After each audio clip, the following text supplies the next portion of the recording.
And finally, another very an non-cognitive skill that is the self-esteem or the expectation of the students and their families when they are choose or not and school for the sons. No? And then really, for us, it's a very interesting topic that Professor Oosterbeek has is now beginning with this presentation. And then, in conclude, my introduction, for us is a very, very good pleasure to present Hessel Oosterbeek today, and thank you to be here with us. Thank you. Thank you for the introduction. I'll put the stopwatch starts now, because I have an hour.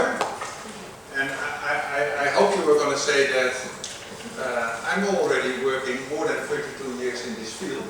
So economic vegetation, so know a bit about the history of seeing this field growing and growing a lot.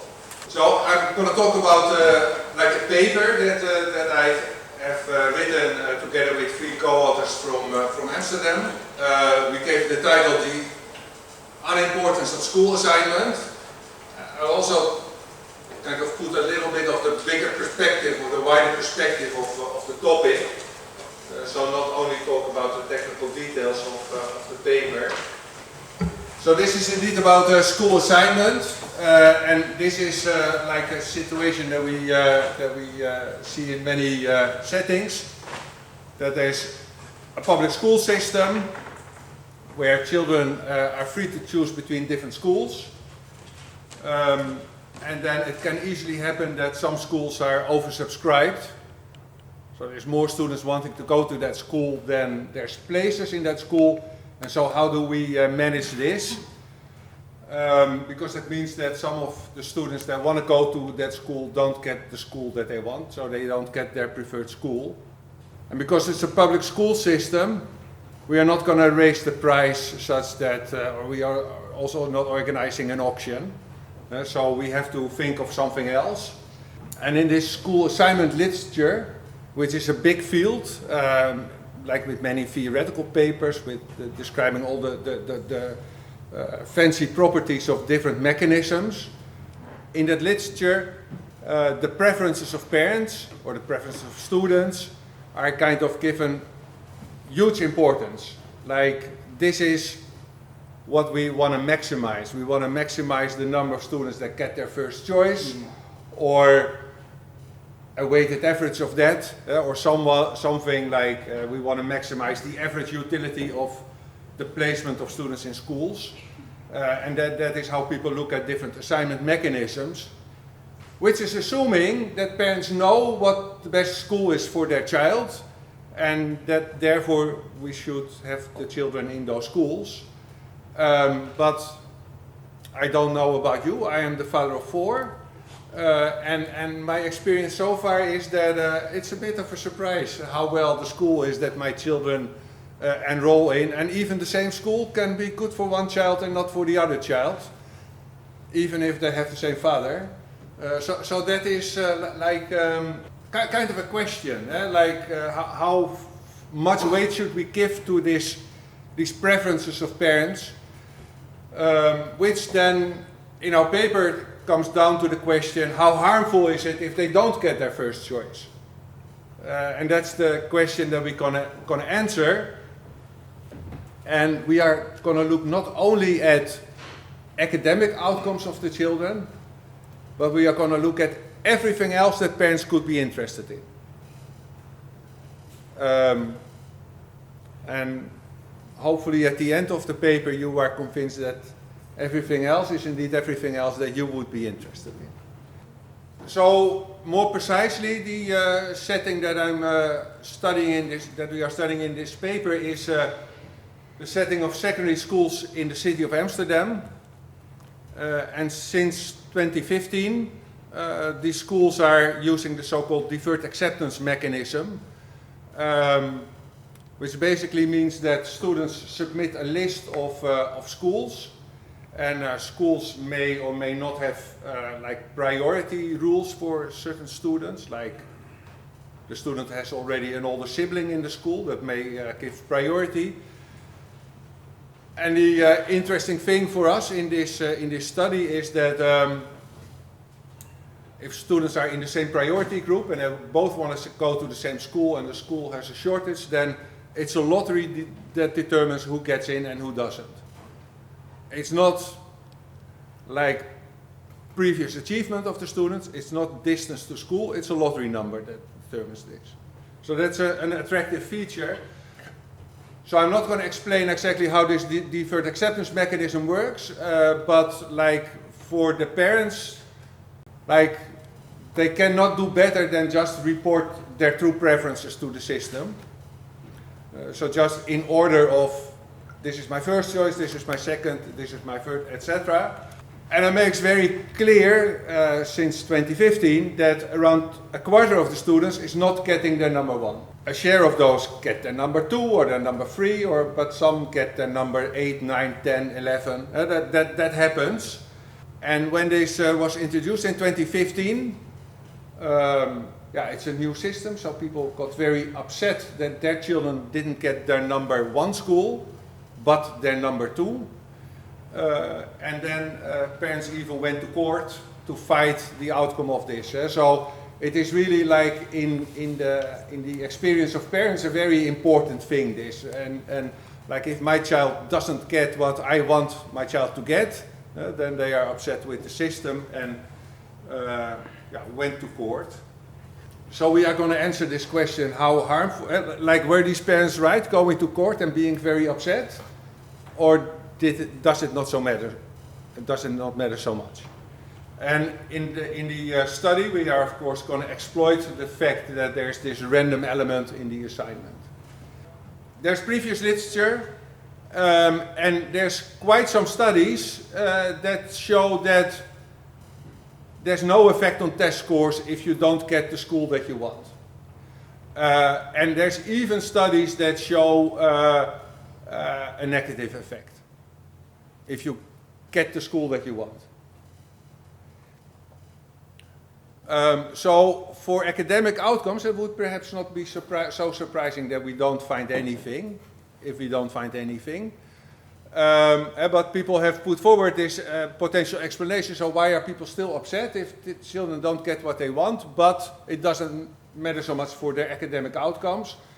So then people have mentioned that, and that is in settings of Trinidad and Tobago, or this is in the setting of the public school system of Chicago, that, well, parents do not only concentrate on academic outcomes, but they might also be interested in other outcomes. And then what these studies look at is crime and teenage motherhood.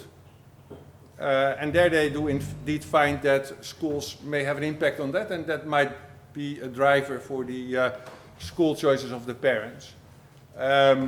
We are arguing that not in all settings crime and teen motherhood are kind of primary outcomes that people have in their mind when they are choosing a secondary school. I think that's like this is then the reason, so this motivates why we are looking at a much wider range of outcomes. So that's what we're going to do, look at more outcomes, and moreover, so this is important, the setting that we have is a setting where basically everyone attends a public school. Private schools basically do not exist. So there's not an option to kind of, well, if I don't get what I want from the public school system, then I look for my private alternative. That doesn't exist. And so there's very high compliance, and that kind of separates really like what we do in this setting from many other papers where this compliance with the assigned school is often quite low. So more like some features of the setting. So we have secondary schools, and children enroll in the secondary school at the age of 12. And all these schools, they prepare for the same final exams 4, 5 or 6 years later. All the schools are publicly funded. There are even no tuition fees. The schools in Amsterdam use this deferred acceptance mechanism. So each student submits this rank-ordered list of schools. And schools have priority rules, but there's only very few, and basically that's not a very relevant element. So it's mainly the lottery numbers that determine who gets the place in oversubscribed schools. Each year we are talking about around 7,500 students. And this is kind of an important feature in the Dutch setting, that when students go from primary school to secondary school, there's ability tracking.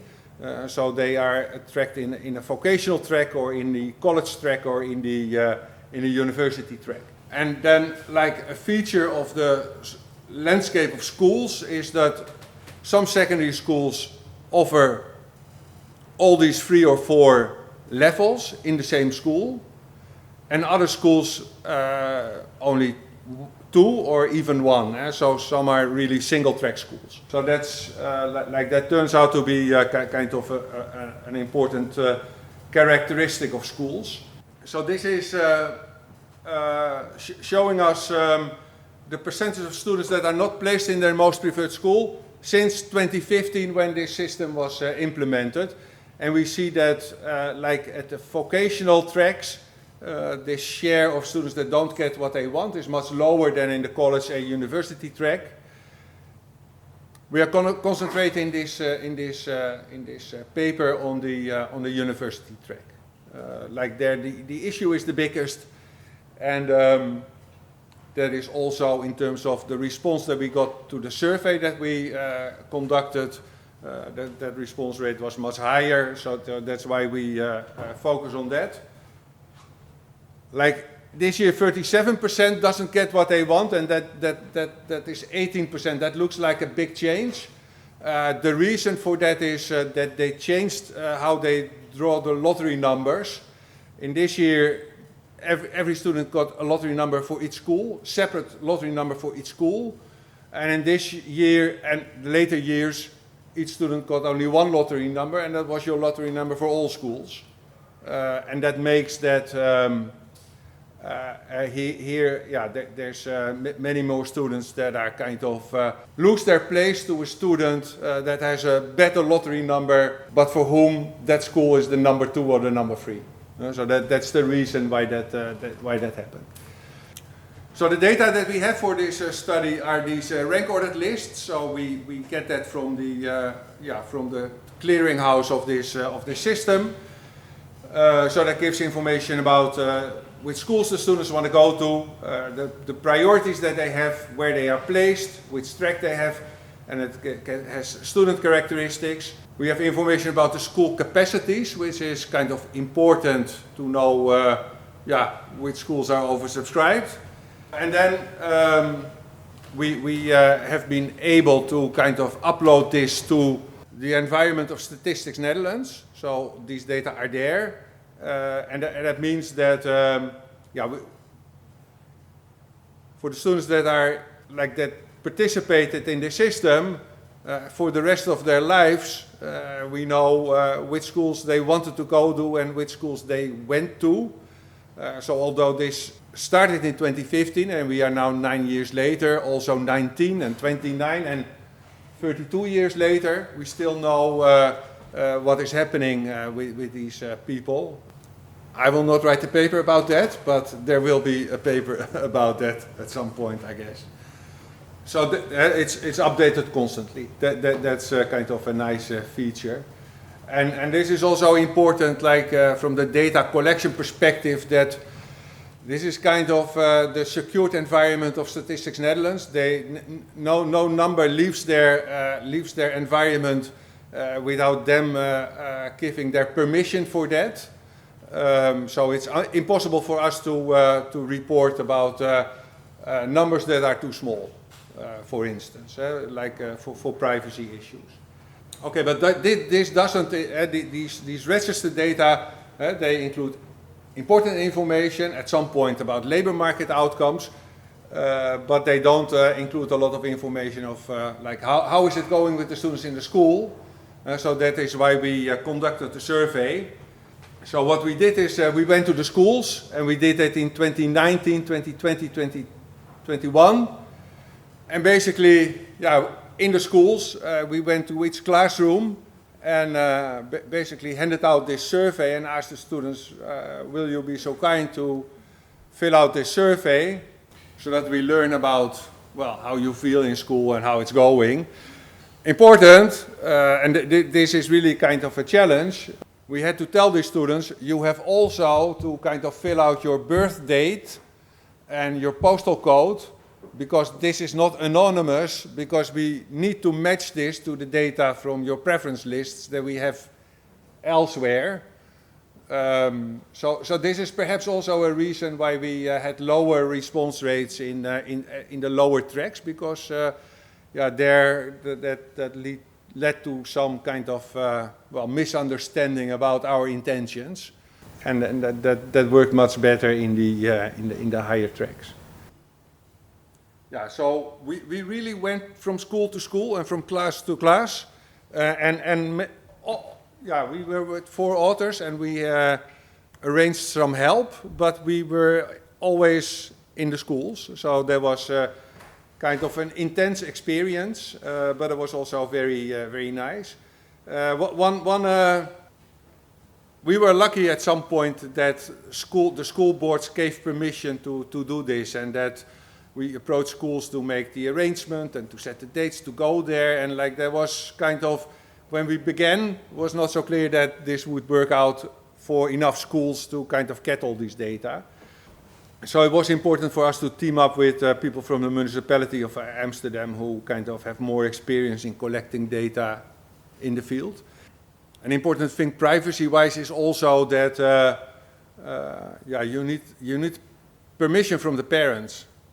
And somehow we were able to arrange it such that people could opt out instead of that we had to ask them to opt in, because if they have to opt in, then it's not going to work. And this opt-out worked nicely because not so many people did that.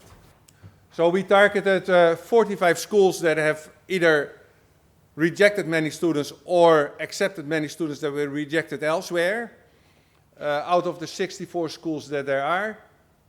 In 2020, until March 2020, we visited 29 schools, and then COVID hit, so that gave some delay in the data collection. So in the end, we only surveyed 35 out of the 45 schools that we intended to survey. So that was kind of a bad luck, but yeah, worse things happened in that period, so we are not complaining. The survey, the intention, this is measuring everything else that parents care about. We ask about homework, whether the child makes homework and who helps the child with homework, and even whether parents pay some external agency for help with homework. We ask about attitudes towards school, like whether they find grades important, whether they work hard, whether they enjoy it, like many things that parents like. If it's not the case, then you are concerned with how it's going with your child. Whether parents are informed about everything. Well, we asked that the children, but so it's all with that remark. Behavior inside school, whether they skip class, whether they come often too late, whether they were expelled or have been expelled. Their behavior outside school, how satisfied they are with the school and also with the rest of their life and with the class and with like those type of things. We asked about civic engagement. So perhaps you are, as a parent, not so concerned about the school outcomes, but about the moral values of your child is important. So we also ask questions about that. We ask questions about personality traits, and we ask questions about the friends, names of the friends, which we could then code as whether their friends are from, well, like that's informative about the ethnic origin of the friends. We believe this is everything, but of course this is a lot of information that we want to have, and the children have to provide this information in 20 minutes. So it's not that we can use all these extensive scales that there are. We had to strike a balance, and this is what we did. These are the number of students in this university track by year. So this is in the first column the total number. Then students who are interesting for us because they have a lottery risk. So they are not applying to a safe school, or they are not applying to a school where they get in with probability 0. Well, that's a very exceptional case. So that is, but it's mainly they are not applying to a safe school. So we see that that's still a big majority that is runs some risk of not getting their first choice. Then this is the potential number of surveys that we could have collected given the schools that we went into. And this is then the number of surveys that we were able to match in the Statistics Netherlands environment based on the information that the students gave about their birth date and the postal code. This number is not the same as this number or this number, but we think it's still pretty high. We didn't have a clue when this started. So this was a kind of a high-risk project. So some demographics, and basically showing here that if we go from all the students in the university track to students that are at risk and that filled out the survey that could be merged in the Statistics Netherlands environment, that looks all rather similar. This is an extremely easy paper, like statistically or econometrically, because there is this lottery element. So conditional on basically the school that you rank first. Whether you don't get that, whether you get that in or not is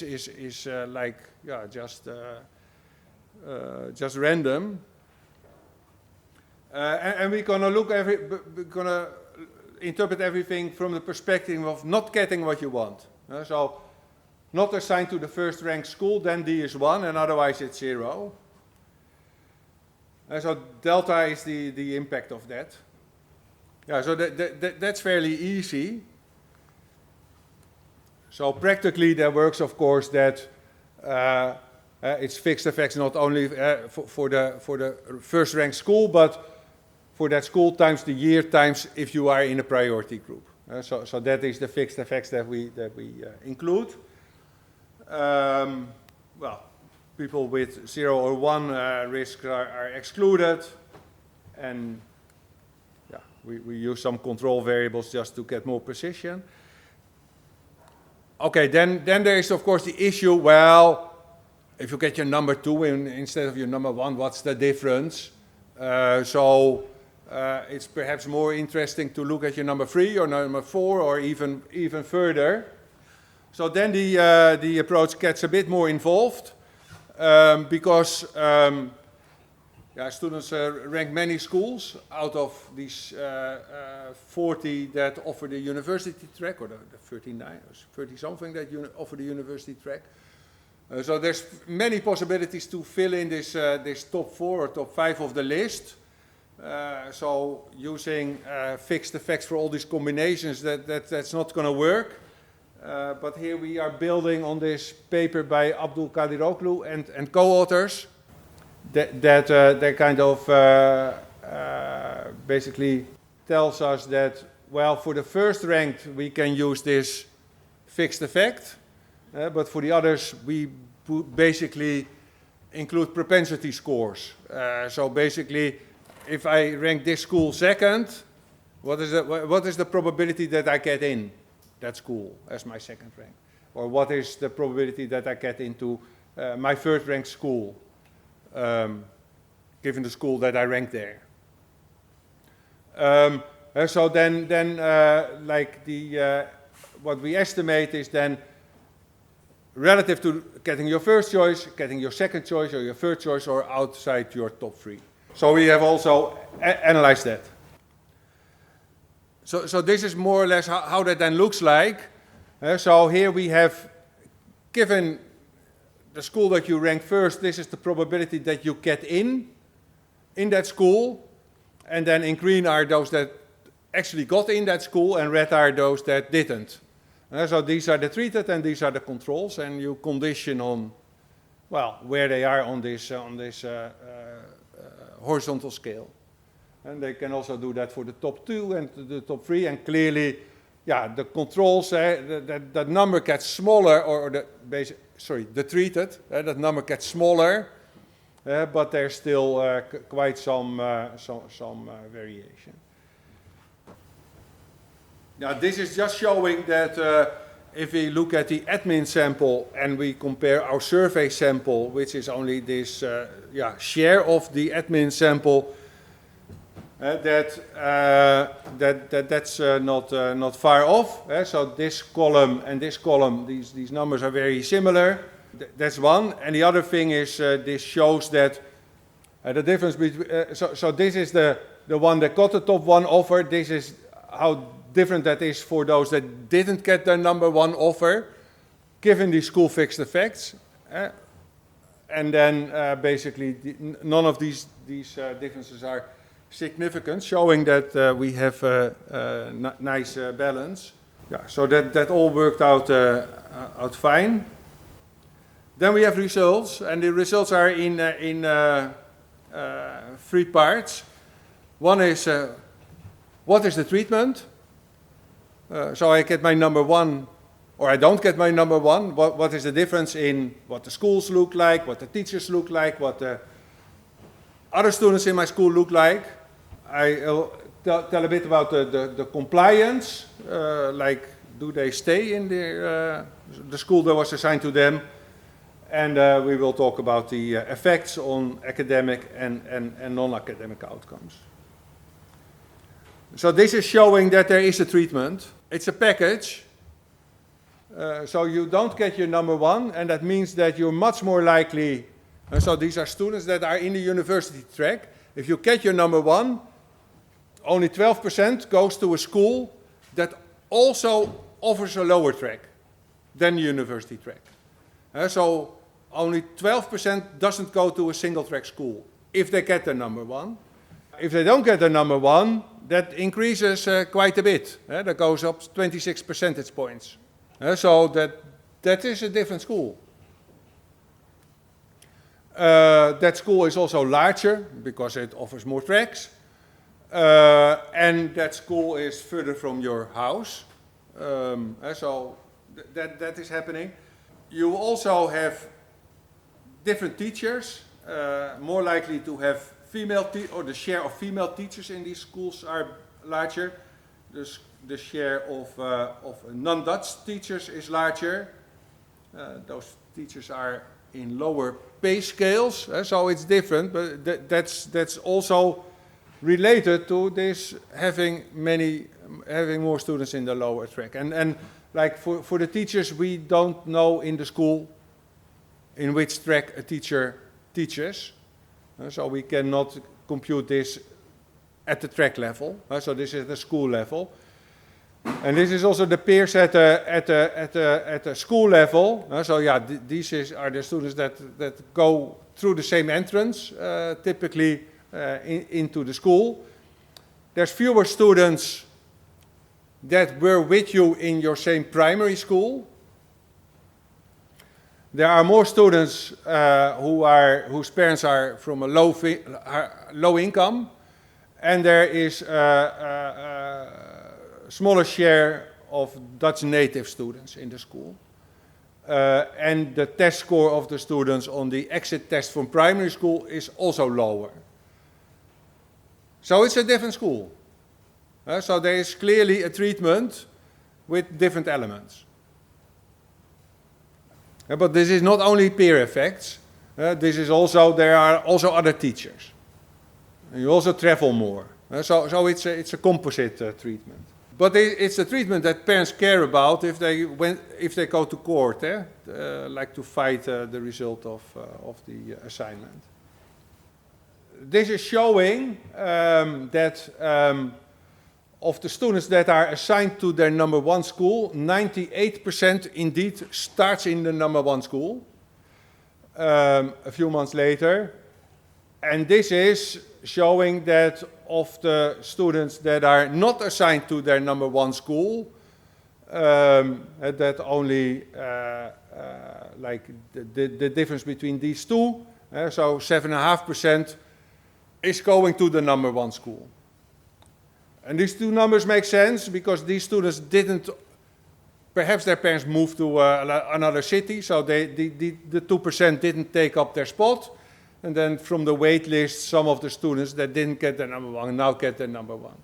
But still, like this is a high number. It's not 1, but it's very close to -1.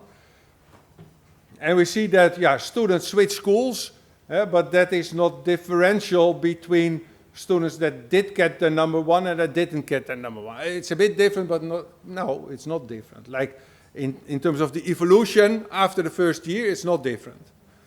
So it's not that children then move like after the second year or the first year or so. So that is not what is going to explain the results. So they're not more deviating from what is assigned to them.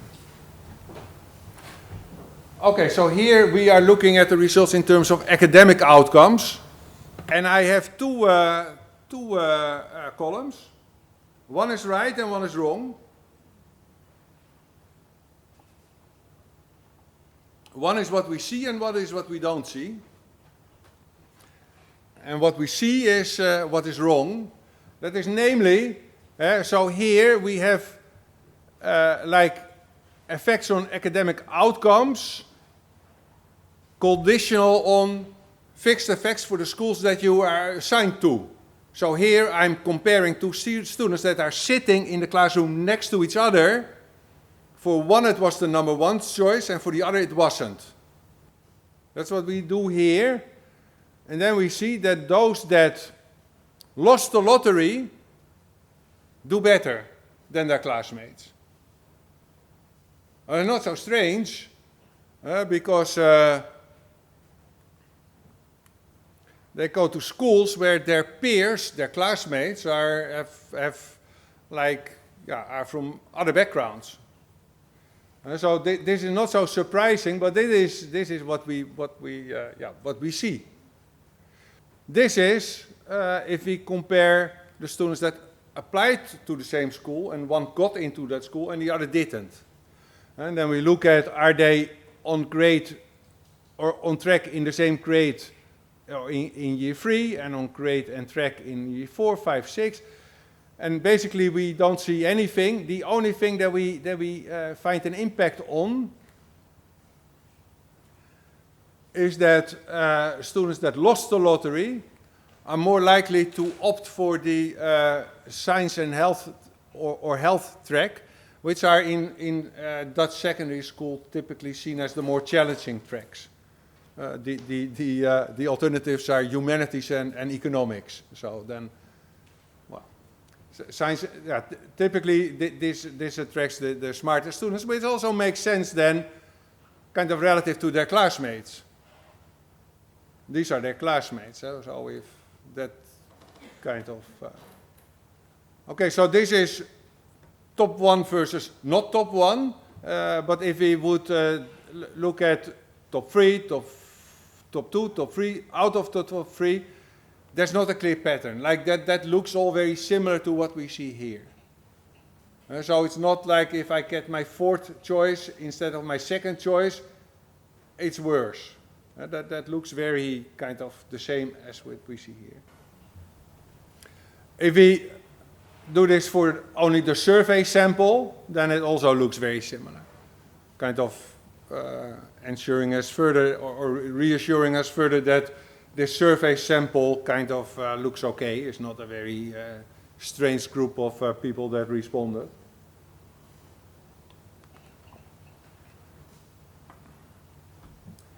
Yeah, this is then basically for which we went to all these schools, for all these insignificant findings. So this is again doing it wrong, looking at the children that are sitting next to each other. There's also not so much, but like this shows that it's not impossible to find stars. In this column, we basically find nothing except that the children that lost the lottery spend more time on homework, which makes sense given that they are more often choosing this challenging track. And if you look further into this, then it turns out that this homework, that is really something that difference emerges in the fourth and the fifth year of secondary school, which is when the students choose that specialization of the science or the health track. So that makes sense. Otherwise, we don't see anything. So these are all kind of composite measures of a couple of questions. But there's basically nothing. And if we look at different ranks, so again, the second choice or the third or the outside the top three, then again, there's no clear pattern. We also don't see any interesting or clear patterns if we look by gender or by ability or by social background or by migration background. So basically, it does not matter for students on average. Also for any subgroup, it doesn't seem to matter whether you get your number one or not. I mentioned here that there are some striking patterns if we look at over time. And that is like what we see here, because we have, when we went to the schools, we went to students that were then in their grade 1, grade 2, grade 3, grade 4, grade 5. So that is smaller samples, of course, but we can look at that separately. And what we see then is that when students had just lost the lottery, so they are in their first year, then they really feel worse towards school. Their attitudes are more negative. Their school satisfaction is lower, and they more often say that they would rather want to attend another school. And not so surprising, we went to these schools, say in October, November till March, and the students started school in September. Yeah, so it just happened. So this is not so surprising. But notice that only 18% mentions that they would rather want to go to another school instead of 100%. It should be 100% if I didn't get my number one, and only 82% seems to be okay with that. So this is kind of a persistent thing over time, but we see that other negative things kind of are only short-lasting. So students are kind of fine after not so many years. And as I said, that is not because they are more often transferring to other schools. They stick more equally likely to their assigned treatment. Okay, so I said these are all composites, so we can also look at separate issues. And basically, on separate questions, we also don't find anything. For homework, so this is perhaps interesting. So it's also not, my child goes to a worse school. Well, let's substitute for that by hiring some external tutoring. That doesn't happen more often. So that's not what kind of makes that it doesn't make a difference. Attitudes towards school are the same. Behavior inside the school, no differences. Behavior outside the school, no differences. School satisfaction, we saw, but that's short-lasted. The only thing where we really see differences is on these items that we asked about civic engagement. So, in total, on civic engagement, there's nothing. But there's an interesting pattern here. So if we ask the question, is it important to listen to others? Also, if you disagree, then if you are not assigned to your number one, you are more likely to kind of agree with that statement or confirm that. And if you're asked about whether you value diversity or hanging out with people from different backgrounds, and we even mention religious or ethnic backgrounds, then people that are not in their number one, so are exposed to this other school environment, other peers, they are also more likely to agree with that statement. Like in total, we don't find anything because the students that remain in their own bubble are more likely to say that it's important for students to strike for the climate. So that's why this kind of cancels out. But the thing that the two items that are kind of about diversity point in this direction that students that are not in the number one school, with fewer classmates from primary school, with more students with a migration background, they are more likely to agree with these statements, which is perhaps not so surprising. And on personality traits, there's also basically nothing. Let me conclude.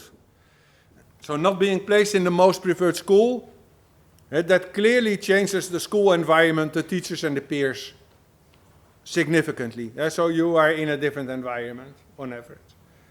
This doesn't harm the academic or the non-academic outcomes of children.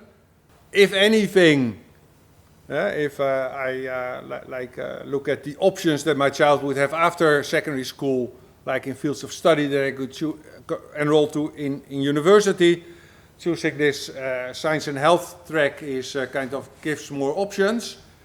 And we see that exposure to better peers, the peers that parents preferred when they were submitting their preference list, harms the civic engagement of the children. So, like in the beginning I said, in the school assignment literature, what people find very important is these preferences of parents. It doesn't seem that the preferences of parents matter for any outcome that parents could be interested in. It clearly matters for the environment that their child is placed in. And it seems that that is the more the driver of the choices. I don't know about the cities where you live, but in my city, segregation in schools is a big issue. Schools are very segregated by ethnicity and by income of the parents.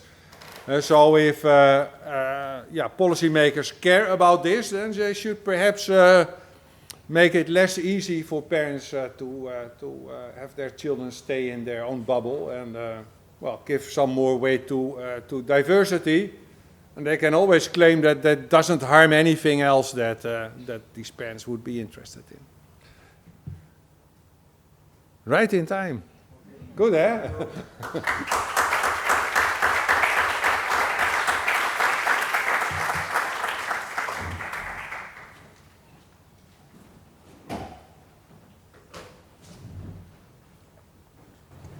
Well, thank you very much, Hessel, for your very, very interesting presentation. And it's very interesting your conclusion about the value of the diversity, no? Because it's very interesting, no? Because when the public administration have to decide how to assign the different students, it's very interesting, these results, no? But now is the time for the questions. If you have any question, please. Okay, Gisela. No, with this mic. Please.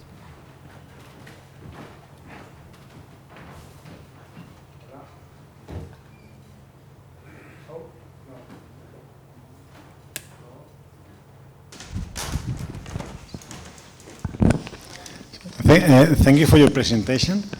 My question is about the previous step. It's I don't know your country. No, the question is about how the parents choose a school. How is the situation in your country?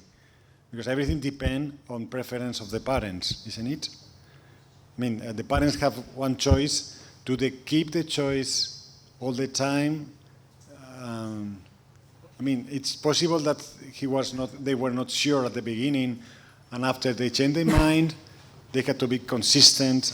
You are using just the first time they decided, isn't it? So how how they get the information Yeah. to choose the school they want to for their children. Yeah, so before 2015, the parents just had to choose one school. And if the child didn't get a spot in that school, they kind of, could only choose between the schools that still had places available. When this was implemented in 2015, parents were told that they should rank as many schools as they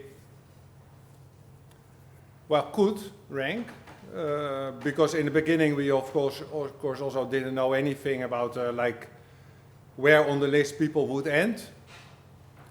So in the first years there's parents that rank 30-something schools. One big thing big change that we have seen before 2015 and 2015 is that schools, as students, so the secondary school starts in September, but like they are assigned to that school in April already before, and then the application is in March, and then there's school visits in January, February, and like the schools organize open days, and these are massively attended. So that really multiplied, I don't know how many folds, but till the point where now they also organize a school market, and that was for the first time that I was on the grass of the Amsterdam Arena Stadium, because it was in that stadium that they organized that.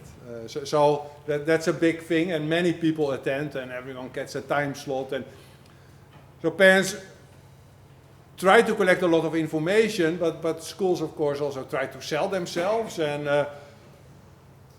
I think that I'm a relatively informed parent, but I find it very difficult to choose. No, that's my point. That maybe that just went to secondary school, and because with all this thing of the school choice, they are different within parents. Some parents they have more time to get the information. Other parents don't. That was my question. No, and I don't know your country. Of course, these children are 12 years old, and they should also have some say, or at least have the illusion that they have some say about this. And Okay, I think it's Julien first. Julien, at the end. Thanks you, Hessel, for a great presentation. I have one question, which is related to the potentially different effects across social backgrounds of the kids, because maybe one would expect that the high social background parents are more informed, and maybe the dissatisfaction of not getting your first choice would be bigger for them than for maybe less informed parents, and so as the diversity shock that they may experience from the school they came from. So I was wondering whether the effects you found for, say, dissatisfaction or civic engagement, they vary based on the social background of the student. Thank you. No, we have looked at that, of course, and there's no clear patterns in that. No, would have made the story even more convincing, I think, but we didn't. Okay, next. At the end, yes. Okay, two quick questions. One is, do you have such thing as a school league table in Amsterdam, which ranked schools by the kind of quality? No, there's not a school league table. What we have in the Netherlands is like the Education Inspectorate, and they have a website, and on the website they report a lot of information about each and every school. And there are newspapers, or perhaps it's magazines, I don't know exactly, that had a bit of a history that have this ranking of schools, but that's, I don't know how serious people take that. But a second question is, how big is the difference in the school quality or school selectivity as measured by the average entry score between your first choice and second choice school?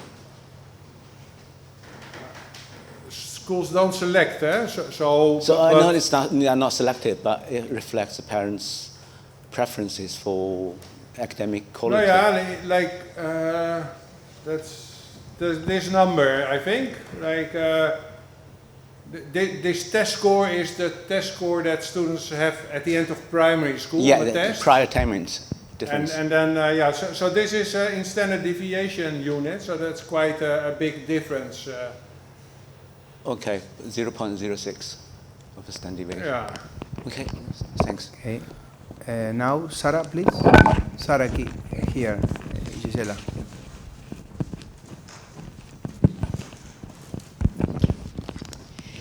Okay, I don't know if this is a real question or just something I was thinking about, paying attention to this brilliant presentation. It's very, very clear. First of all, I was thinking that you took a very high risk with this research because you didn't know what you were going to achieve at the end. And what's for me very interesting is that you see little stars, so sometimes you see no significance, and most of the economists would think, oh, I've got nothing here because nothing is significant. But one have to think a bit more, and seeing no significance is very interesting because you can obtain also results. And you said there a lot of conclusions, but maybe I was wondering if the conclusion should be that the education system is not so meaningful for the students' achievement, because there are well, only this. The school is not the important part. Maybe there is something that you are not measuring here. That is related to some characteristics of the families, or that are the important part of the students' results. That was just the reflection I was doing. And then I don't know how this lottery works. So I understand that parents choose a rank of schools. I'm sure that the parents are thinking also about the distance these schools are from their own home. So in some way they are just selecting a set of schools. So not every school is a possibility for these families, or they are obliged to select a certain number of schools to which they, at the end, have this lottery. I don't know if the question was clear. So about the first thing, that's a bit. I don't know whether whether that's in Dutch it's an expression to swear in the church. So I feels a bit like saying here that schools are not so important. Feels in a like, what's the name? Economics of Education Association conference, feels a bit like swearing in a church. But it's also a bit true. So as I mentioned initially, they ranked as many schools as where they became indifferent, say. And nowadays, like in this university track, because almost all students got placed in their top 12 or something, they rank 12 schools. Many of the schools at this level are concentrated in the city center. So yeah, that's where students go to on their bicycles. Okay. Yeah. And do you have districts in this city, so that maybe there are characteristics of the district itself, not of the schools, but of the place where the schools are? Did you took that into account? But because district as, is there a coffee shop or? No, I don't know. You know that characteristics of the people living in some place are different than characteristics of other places in the same city. So maybe there are some characteristics of these parts of the city. That's perhaps that's perhaps something that we could add in.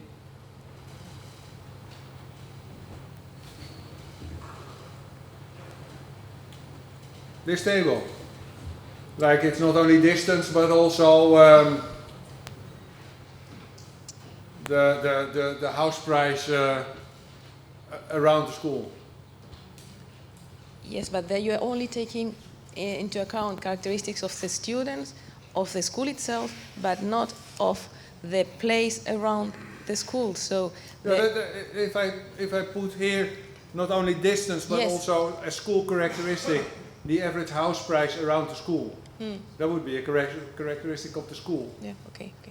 Or now, do you have something else in mind? Like coffee shop was not completely a joke. No, I was thinking about the economical characteristic of this part of the city. So where but that's the house price is reflects that to quite an extent. No, that might be in the next iteration of this. Next. Thank you. Thank you. Thanks a lot. I like the paper a lot. But to sort of play devil's advocate a bit, I think there is potentially an issue with the fact that the Dutch system has this tracking. Because whether you get your first choice or second or third choice, you're always going to be in the university track. So you are basically in some sense, your protected status. The tracking protects your status.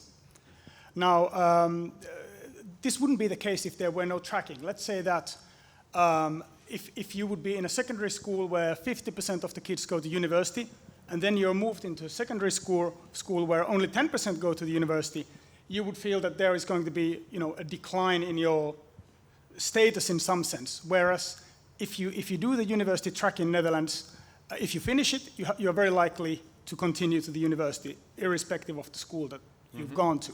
So that's maybe one worry in terms of how to generalize these results. Another worry that I have is that these kids are quite smart. All of these kids are in the university track. So could it be the case that the students in the middle of the ability distribution or at the bottom of the ability distribution are more sensitive to these peer group effects in terms of, let's say, drug use, crime, or other academic outcomes? Thanks. I say yes and yes, but I can reflect a bit. So this number, of course, tells you that if you don't get your first choice, then like it's much more likely that there's other tracks in your school. So there's another environment. So you are still then in the university track in that school. But the environment is different, and like this is then also a school where also the students in the university track on average perform worse. Otherwise we would not have found this. So and also this is not about like I cannot generalize what we find here or the situation, but what I can generalize is that even in this setting, parents worry a lot and go to court. So that's important. Now I forgot the second point. The effects in the middle of the distribution, bottom of the distribution. Yeah. Oh yeah. No, yeah. That's a bit related to that. So it's the parents that went to court were parents that had children in the university track. So I'm completely not excluding this possibility. So and we would also have reported results from all the other tracks. Had we kind of high enough survey response for those tracks, which we didn't. but we will definitely report on the admin outcomes of these children. And say, in this data, we had also access to the admin outcomes on crime and teen motherhood. Crime, there was nothing, and teen motherhood is so uncommon here that the number is too small for us to be allowed to report it. And that's, I'm assuming, not the case for the other tracks. So that would then be an outcome that we could look at. So we will definitely also extend analysis to the other tracks, but not in this study where the focus is on the survey outcomes. Okay. Thank you. Thank you for your presentation. I have one question and a suggestion. My question is that you said the questions in the survey, the students are not anonymously answering the questions, right, in the survey, yeah? They are anonymous or they are not anonymous? No, yeah, we had to tell the students that, like, what you fill out will be merged to other data that we have about you. So, what I'm saying is that if it wasn't, if it was anonymous, maybe because you had some outcomes which are test-based and some outcomes which are survey-based. Yeah. Most of your outcomes which are survey-based are not significant, and I'm saying that maybe if it's because students could indicate false information, positive or negative, in some of the variables, like, for example, attitudes towards school, behavior inside or outside school, because they may be under pressure from their colleagues, from their parents. And if it was anonymous, maybe some of the survey-based outcomes could be significant. That's my question and suggestion. And my other suggestion is that you could, if you had to do it with the name of students, so if you could not avoid being anonymous, you could have some surveys which is based on students, their parents, their friends, and their teachers. So the variables could be more significant because, for example, being late said by the student itself is different than being late by saying by its teacher, or being satisfied or enjoying the class. Student could be simply lying that, okay, I'm enjoying the class because I'm in my first choice, but the teacher says no, he's completely out of the picture in the class. So that's my suggestion. So yeah, like regarding your first point, this was the reason that we went to the classes ourselves and tried to make very clear that this is information that we need to be able to merge it to your rank ordered list. We are not going to share this with the teachers or with your classmates or with your parents, so that's why we also went there to kind of, well, I had this talk, like this introduction, so to make this very explicit, basically to avoid the type of things that you're mentioning. Indeed, in the beginning, like when we went to the schools, when we contacted the schools, we said, like, yeah, we want to do this survey, but some of the questions are perhaps not necessary because they may be in your files of the school. Yeah, but that was somehow didn't work out with most of the schools because then they run into privacy issues. So they could not share like absenteeism information with us. So that's why we relied on the survey questions. Any more questions? Okay, thank you for your interesting, very interesting question. Thank you, Professor.